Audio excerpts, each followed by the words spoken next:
To set up the scene, we'll add a background and draw a table for our project. Above the stage, click on the landscape icon. Choose a background. For this project, I'll select the empty room. Click the paintbrush icon in the top right corner to edit the background.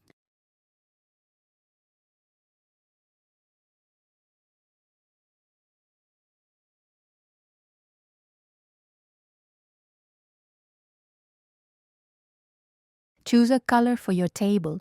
Use the square tool to draw the table legs and tabletop.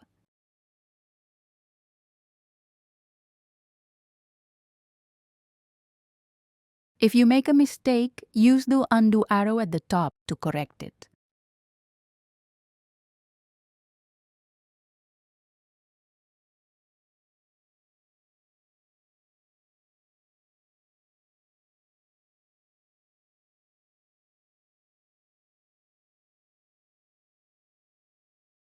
Adjust the size or position by clicking the arrow tool to activate the nodes. Drag the nodes to resize or reshape the table. Once the table looks good, click the check mark in the top right corner to save it. The updated background with your table will now appear on the stage, ready for you to move your sprites onto.